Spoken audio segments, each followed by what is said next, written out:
कहानी है रामपुर गांव की, जहां के मर्द महिलाओं को हमेशा नीचा दिखाने की कोशिश में रहते। अरे अभी तक खाना नहीं आया, क्या मुझे एक और शादी करने की जरूरत है? नहीं जी नहीं, ऐसा मत करना, वरना मैं कहाँ जाऊंगी। खाना लेकर मैं अभी आई जी।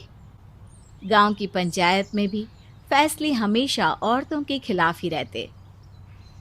मैं जो फैसला सुनाता हूँ वो भगवान की आज्ञा होती है। इस लड़के ने अपने मन से शादी करके अच्छा नहीं किया। लड़के को घर भेज दो और इसकी शादी इसकी जाति की किसी लड़के से करवा दो। लेकिन ये लड़की, इसे तो गांव के बाहर निकाल दो। नहीं नहीं जमींदार साहब, ये क्या बोल रहे हैं? ऐसा नहीं हो सकता। मेरी बेटी मासूम है, इसे अच्छे बुरे की समझ नहीं है। अरे कहाँ जाएगी ये बेचारी? कहाँ जाएगी? इतनी चिंता है तो पूरे परिवार का गांव निकाला कर देते हैं। बेचारे पूरे बसे बसाए परिवार को गांव छोड़ना पड़ता है। चाहे जो हो, अगर बेटियों को कंट्रोल नहीं कर सकते तो गांव में रहने का कोई मतलब नहीं है। यहाँ औरतों को दब कर रहना होगा। कोई भी अपने हिसाब से कुछ नहीं कर सकता, सब ईश्वर की मर्जी से ही होगा। तभी गांव का एक आदमी दौड़ा दौड़ा आता है। सरपंच साहब, जमींदार साहब, वो कालिया है ना, उसकी बेटी पढ़ने के लिए शहर जा रही है। अच्छा, ये कब हो गया? और कालिया की हिम्मत कैसे हो गई ऐसा करने की? लेकर आओ उसे और उसकी बेटी को। बस फिर क्या था, हाजिर हो जाते हैं कालिया और उसकी बेटी सरपंच के सामने। और कालिया, ये क्या सुनने में आ रहा है? बेटी को इंजीनियर बना रहा है तू? और ये बता, गांव में तो स्कूल नहीं है, फिर कहाँ से इतनी क्लास पास कर गई तेरी बेटी? राधा, जो कि कालिया की बेटी है, उसे लगता है कि सरपंच उसकी तारीफ कर रहे हैं। सरपंच जी, मैंने ऑनलाइन पढ़ाई की है, डिस्टेंस लर्निंग से। सभी में मैंने अच्छे नंबर पाए हैं, जिसे देखते हुए शहर की इंजीनियरिंग कॉलेज में मुझे स्कॉलरशिप मिली है। वाह जी वाह, क्या होती है ये? पहले तो ये बताओ, फिर आगे की बात करते हैं। पूरा गांव राधा की बात सुन रहा था और राधा बोलती जा रही थी। तो ऐसे मैं फ्री में एक अच्छी शिक्षा लेकर गांव में जो कुछ परेशानियां हैं, जैसे बिजली, पानी और इंटरनेट जैसी समस्याओं के लिए काम करूंगी। मैं गांव को शहर से जोड़ने के लिए पुल का निर्माण करवाने का प्रस्ताव रखूंगी। मुझे पूरी उम्मीद है कि जल्द ही हमारा गांव भी तरक्की की राह पर चल पड़ेगा। राधा की बात सुनकर सारे गांव वाले ताली बजाने लगते हैं। सरपंच को समझ नहीं आता कि वो क्या करे। चुप रह नादान लड़की, गांव के खिलाफ जाने के लिए तुझे गांव से बेदखल कर दिया जाएगा, वो भी पूरे परिवार के साथ। और हाँ, अगर ठीक से गांव में रहना चाहती है तो ये पढ़ाई लिखाई छोड़ दे। हम तेरे लिए गांव का कोई होनहार लड़का देखेंगे। तभी गांव का एक आदमी बोल पड़ता है।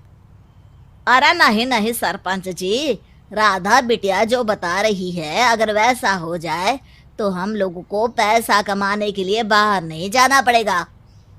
हाँ जी, और ना ही कोसों दूर पानी के लिए भटकना पड़ेगा। हमारे बच्चे भी अच्छी पढ़ाई कर सकेंगे और आगे बढ़ेंगे, ना कि हमारी तरह खेती करते बैठेंगे। क्यों गांव वालों, राधा बिटिया का साथ देना चाहिए ना। सरपंच देखता है कि गांव राधा के साथ है तो वो चुप हो जाता है। वो घर आकर अपने सलाहकार से बात करता है, जो बहुत ही चालाक किस्म का इंसान होता है। अरे सरपंच साहब, आपको बहुत ही होशियारी से काम लेना पड़ेगा। एक बार गांव तरक्की कर गया, यहाँ के बालक पढ़ लिए तो कोई ना पूछेगा आपको। और फिर ये जो बेटा और बेटी है ना आपके, इनको भी आम लोगों की तरह ही जीवन जीना होगा। हाँ, लेकिन करे तो क्या करे? वो ना आप मुझ पर छोड़ दीजिए, बस मैं जैसा बोलूं करते जाइए। अगले रोज सुबह जब गांव वाले सोकर उठते हैं तो राधा के घर के बाहर और साथ ही वो लोग जिन्होंने राधा का सपोर्ट किया था, उनके घर के आगे लाल रंग से कल आऊंगी लिखा होता है। कल आऊंगी, यह क्या होता है? अरे यह तो खून से लिखा है, लगता है कोई भूत प्रेत या चुड़ैल का साया है। चलो सरपंच जी के पास चलते हैं। सभी सरपंच के पास जाकर उसे सारी बात बताते हैं। अरे ये तो बड़ी मुश्किल की बात है। चलो मैं एक बाबा को जानता हूँ, उन्हें बुला लेता हूँ। सरपंच बाबा को लेकर गांव के घर के बाहर जाता है। ओहो, तो ये वो चुड़ैल है जो उन लोगों को निशाना बनाते हैं जो गांव को बदलने का सपना देखते हैं। वो गांव को ऐसे ही संपन्न देखना चाहती है। वो नहीं चाहती कि कोई बाहरी यहाँ का कायाकल्प करे। क्या तुम लोगों में से किसी ने गांव को बदलने की सोच रखी है? तभी राधा की माँ रोते रोते आती है। मेरी राधा घर से गायब हो गई है। अरे कोई तो बचाओ, मेरी बच्ची कहाँ गई?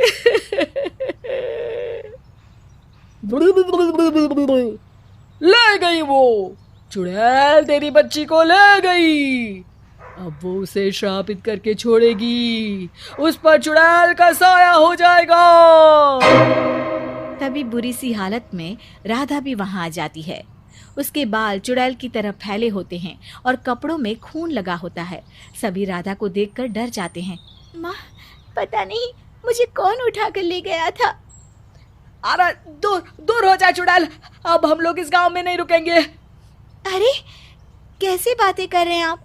कल तो आप मेरे भरोसे गांव का हुलिया बदलने, अपने बच्चों को पढ़ाने और तरक्की उन्नति की बात कर रहे थे, तो आज क्या हो गया आपको? ये फिर तुम लोगों को बहकाएगी। ये चुड़ैल गांव में आ चुकी है, ऐसे ही ये तुम्हारे घर के बच्चों को भी ले जाएगी।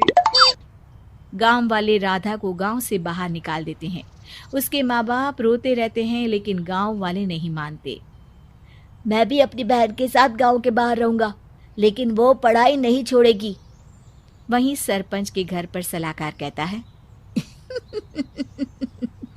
देखा, सांप भी मर गया और लाठी भी नहीं टूटी।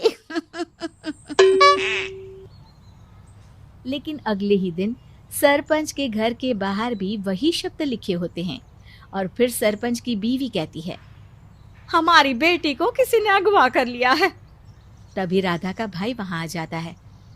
अरे गांव वालों, मैंने सरपंच जी की बेटी को देखा था। वो चुड़ैल उसे उठाकर ले जा रही थी। अरे क्या मजाक कर रहे हो?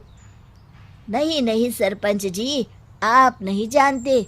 वो चुड़ैल अब आपकी बेटी में आ जाएगी, जैसे राधा के अंदर आ गई थी। तभी सरपंच की बेटी वैसी ही हालत में वहां आती है जैसे राधा आई थी। पापा, पता नहीं कैसे मैं गायब हो गई थी। चुड़ैल, इसके अंदर भी चुड़ैल का साया है, मारो इसे। अरे नहीं नहीं, इसे भी राधा के पास गांव के बाहर ही भेज दो। अरे चुप रहो, मेरी बेटी कहीं नहीं जाएगी और चुड़ैल बुड़ैल कुछ नहीं होता है। अरे कैसे बात कर रहे हो सरपंच जी? आप तो बोल रहे थे कि आपका फैसला भगवान का ज्ञान होता है, तो अपने पर बात आई तो अब आप ऐसे बोल रहे हैं। अरे ना ना ना, आपको अपनी बेटी को त्यागना ही होगा। अरे बुलाओ बाबा को। राधा का भाई बाबा को ले आता है, जिसे अब गांव वालों के डर के कारण सच बोलना पड़ता है। मैं कोई बाबा नहीं हूँ, मैं तो मोची था। ये सलाहकार महोदय ने मुझे कहा था एक्टिंग करने को। अब वो मुझे पैसे देने वाले हैं। अब मुझे माफ कर दो। गलती हो गई, मुझे माफ कर दो। तभी वहां राधा आ जाती है। देखा सरपंच जी, जब गांव के बच्चे साक्षर होंगे तो आप जैसे लोगों की चालाकी नहीं चलेगी।